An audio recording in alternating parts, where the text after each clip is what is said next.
ہم نے کبھی اس بات پر غور کیا ہے کہ یہ جو سیلاب کیوں آتے ہیں، یہ بجلی کیوں کڑکتی ہے، آسمانی بجلی کیوں گرتی ہے، اچانک سے جو ہے نا پہاڑوں کے اندر سے لاوا کیوں نکلتا ہے،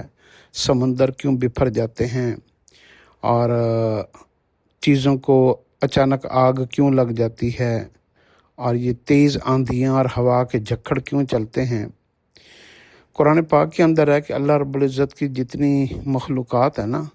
اس میں سے 4 مخلوقات ہیں جس کو اللہ نے بڑی طاقتیں دی ہیں۔ انسان کو تو اللہ نے کہا کہ خلق الانسان ضعیفا، انسان کو تو اللہ رب العزت نے کمزور بنایا۔ طاقتور چیزیں اللہ نے دنیاوی لحاظ سے کون سے رکھی ہیں، حالانکہ ان کا بھی اختیار اللہ ہی کے پاس ہے۔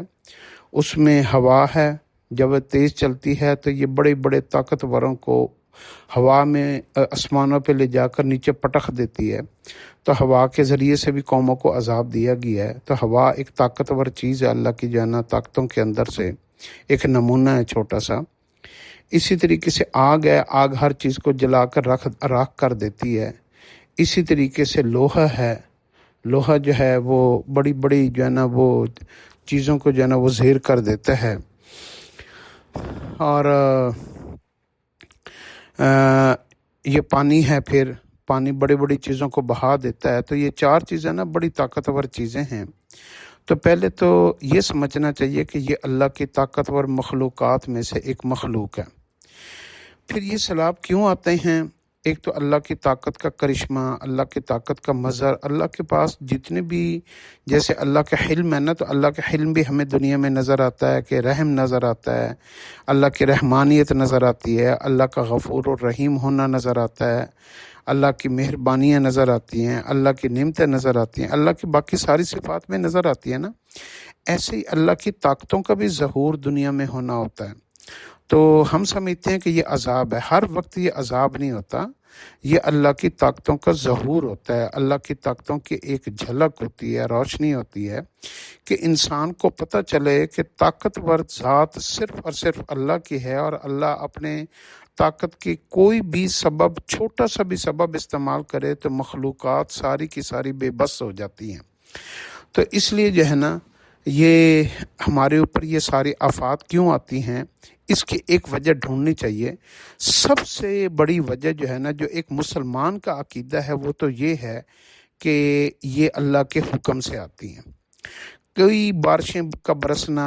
اللہ قرآن پاک میں کہتے ہیں آسمانوں سے بارشیں تم برساتے ہو یا ہم برساتے ہیں؟ بے شک اللہ برساتے ہیں۔ تو زمین میں سے غلے تم نکالتے ہو یا ہم نکالتے ہیں؟ بے شک اللہ نکالتے ہیں۔ اور آگ کے اندر جو جلانے کی طاقت ہے، یہ تم نے رکھی ہے کہ ہم نے رکھی ہے؟ بے شک اللہ نے رکھی ہے۔ تو جتنی طاقتوں کا ظہور ہے نا، یہ اللہ کا طاقتوں کا ایک کرشمہ ہے، چھوٹی سی جھلک ہے۔ تو یہ بات اپنے ذہن میں رکھ لینی چاہیے کہ جتنی بھی آسمانی آزمائشیں آتی ہیں، زمین کی آزمائشیں آتی ہیں،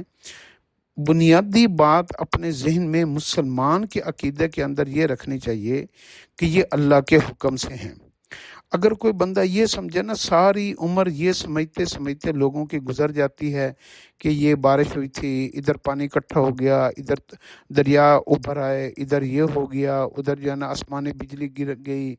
ادھر جو ہے نا یہ زمین بیٹھ گئی، ادھر پہاڑ پھٹ گیا، ادھر تیز ہوا چل گئی، ادھر تیز آندھی آ گئی۔ ہم نا دنیا کی ہر چیز کو، سبب کو جوڑتے جوڑتے جوڑتے جوڑتے ہم قبر میں چلے جاتے ہیں، لیکن اس بات کو شیطان ہمارے ذہنوں کے اندر سے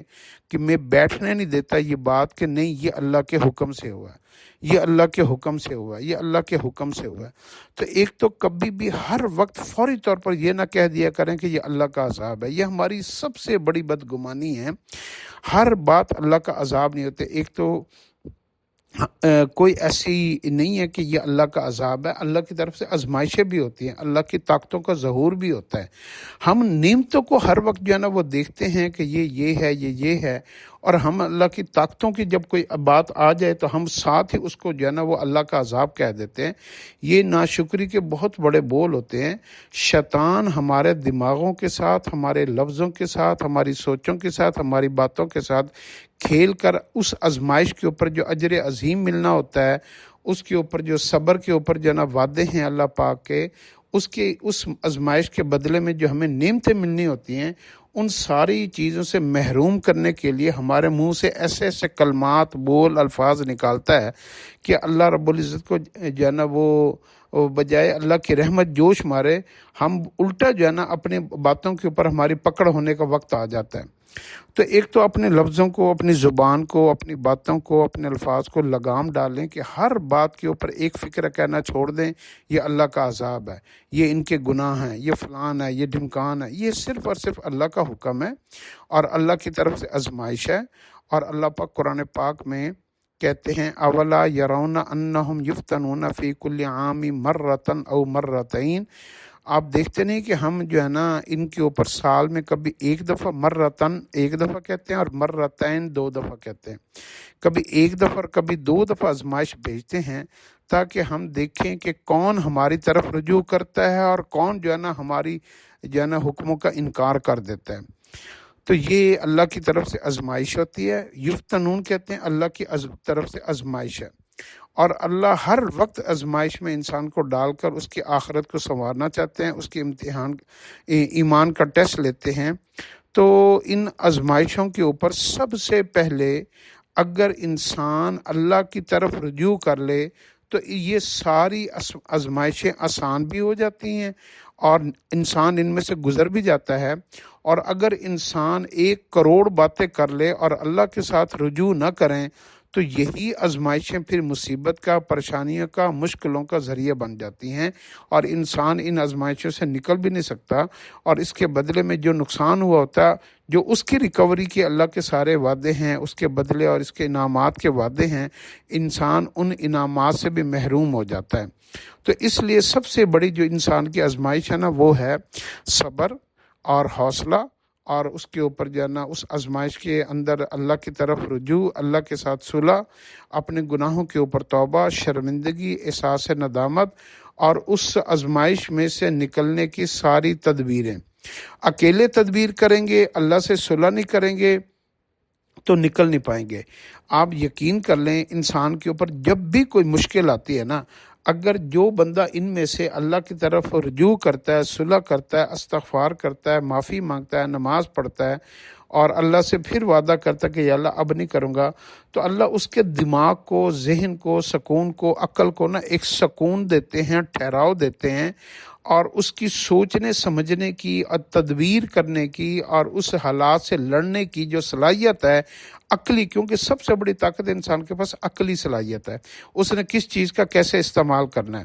تو انسان کی جو عقل کی پاور ہے، ذہن کی پاور ہے، اس کا جو وزڈم ہے، اس کی جو سوچ ہے، اس کی جو دانش مندی اور حکمت اور تدبیر ہے،